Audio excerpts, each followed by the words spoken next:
नमस्कार, बात पते की में आपका स्वागत है। मैं हूं अखिलेश शर्मा। पहलगाम आतंकी हमले के बाद भारत ने कल पाकिस्तान पर 5 प्रचंड प्रहार किए हैं। इनमें सबसे बड़ा प्रहार सिंधु जल संधि पर स्थगन को माना जा रहा है। यह कहा जा रहा है कि सिंधु जल संधि के स्थगन के बाद पाकिस्तान को इससे करारा झटका लगेगा। खासतौर से जो पंजाब का इलाका है, जो अपनी सिंचाई के लिए, पेयजल के लिए इस पानी के ऊपर निर्भर है, उसको दिक्कत होगी। पाकिस्तान प्यासा रह जाएगा। पाकिस्तान की अर्थव्यवस्था पर इसका विपरीत असर पड़ेगा। ये तमाम तरह के दावे किए जा रहे हैं सिंधु जल संधि को स्थगन करने के बाद से।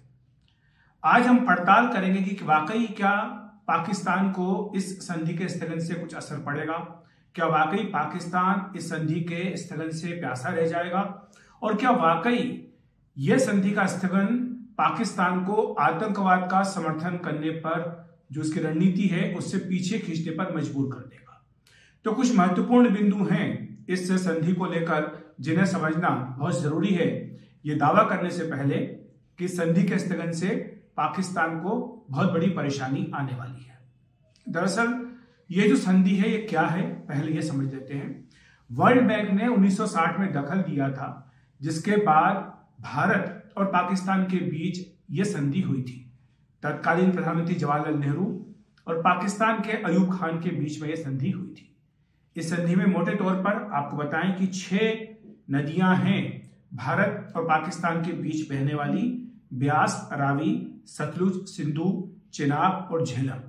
तो इन 6 नदियों के पानी के बंटवारे के नियम इस संधि के जरिए बनाए गए थे। इनमें जो 3 नदियां हैं, जो कि पूर्वी नदियां हैं, ब्यास, रावी और सतलुज, इनके संपूर्ण जल का उपयोग करने का अधिकार भारत को दिया गया था।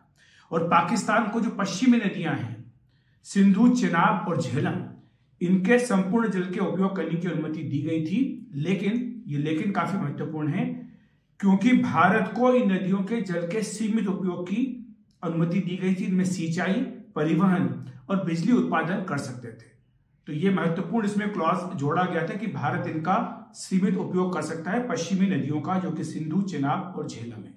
ये वो 3 नदियां हैं जो पाकिस्तान की पूरी कृषि अर्थव्यवस्था में एक बड़ी मजबूती प्रदान करती है, और एक बड़ा जल का जो हिस्सा है पाकिस्तान में जाने वाला, वो इन 3 नदियों से मिलता है। अब हम आते हैं इस सवाल पर कि आखिर इसका असर क्या पड़ेगा।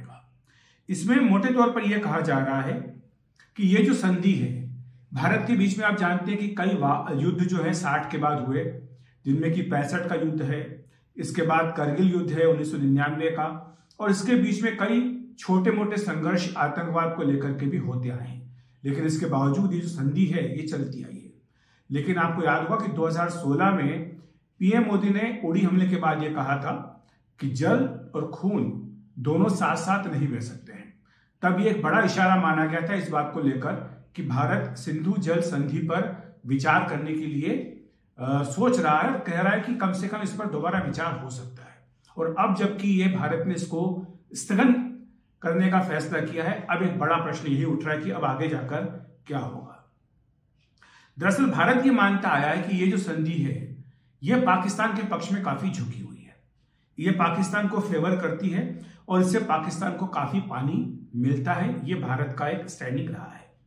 और साथ ही भारत ये भी मानता है कि एक तरफ जहां पाकिस्तान आतंकवाद को बढ़ावा देता है, दूसरी तरफ भारत अपने हिस्से का पानी, या कहें कि अपने हिस्से से जाने वाले पानी को पाकिस्तान को क्यों अबाध तरीके से जाने दे, क्यों ना उस पर कोई रोक लगाए, ताकि इसको एक हथियार के तौर पर, दबाव के तौर पर इस्तेमाल किया जा सके पाकिस्तान के खिलाफ, ताकि वो आतंकवाद को बढ़ावा देने से बाज आए।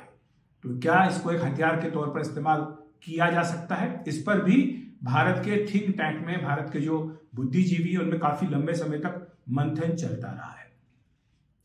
आपको बताएं कि 2019 के पुलवामा हमले के बाद भी भारत ने ऐसी कई परियोजनाएं शुरू की थी ताकि जो पूर्वी नदियां हैं उनके जल का पूरा उपयोग हो सके, और जो सरप्लस पानी है उसको पाकिस्तान जाने से रोका जा सके।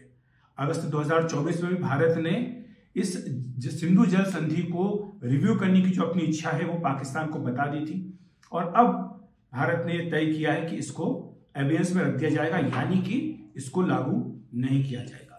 जो 3 नदियां हैं जो कि पाकिस्तान जाती हैं, सिंधु, झेलम और चेनाब, इनका करीब 80% पानी वो बनता है इंडस बेसिन का एनुअल फ्लो, और ये पाकिस्तान की एग्रीकल्चर का बैकबोन है, खासतौर से पंजाब का।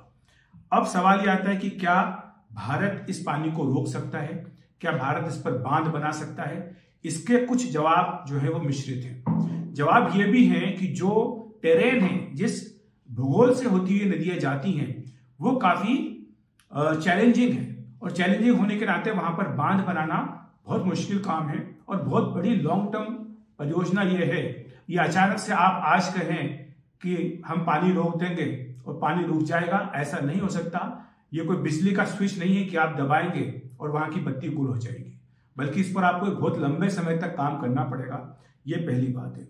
और दूसरी बात यह है कि यहां पर झेलम नदी जो है उस पर भी अगर आप बांध बनाते हैं तो आपकी जो उर्वर भूमि है वो डूब क्षेत्र में आ सकती है, एक बड़ी भूमि है जो डूब क्षेत्र में आ सकती है। तो यह भी विचार करना पड़ेगा भारत को कि क्या हम अपनी उर्वर भूमि को इस बांध के जरिए डुबाने के लिए तैयार हैं। यह भी एक इसमें प्रश्न रहेगा। और इसके साथ साथ एक प्रश्न यह भी है कि क्या वाकई ये फायदेमंद होगा भारत के लिए कि इतना बड़ा खर्च, इतना समय और जिस तरह की जमीन की आपको आवश्यकता होगी, क्या भारत उसके लिए तैयार है? क्या भारत उस क्षेत्र में काम करने के लिए तैयार है, उस दिशा में काम करने के लिए तैयार है?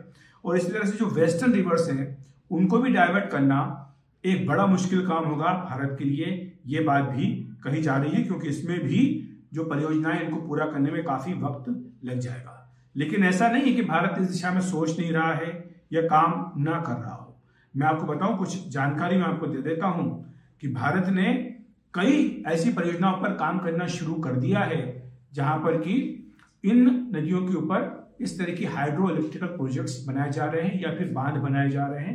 और इनमें Kishan Ganga hydro electric project है जो कि झेलम की एक ट्रिब्यूटरी है, और इसको 2018 में कमीशन किया गया था, और ये पानी को करीब 23 किलोमीटर लंबी सुरंग में लेकर जाती है। तो ये किशन गंगा प्रोजेक्ट भी बहुत महत्वपूर्ण है।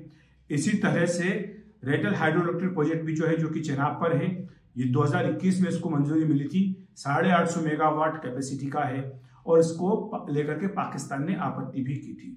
टुलबुल नेविगेशन प्रोजेक्ट है जो कि झेलम पर है, और ये भी उड़ी हमले के बाद 2016 में इसको बनाने की तैयारी शुरू हुई थी।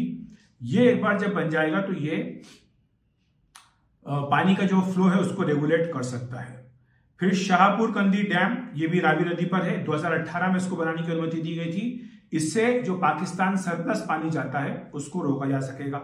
इसी तरह से उज मल्टीपर्पस प्रोजेक्ट है जो कि रावी की ही एक ट्रिब्यूटरी है, और 2020 में इसका बनाने का ऐलान किया गया था। इसमें पानी का स्टोरेज भी होगा, इरिगेशन भी होगा, और साथ ही हाइड्रो इलेक्ट्रिक इससे पावर जनरेशन भी होगी।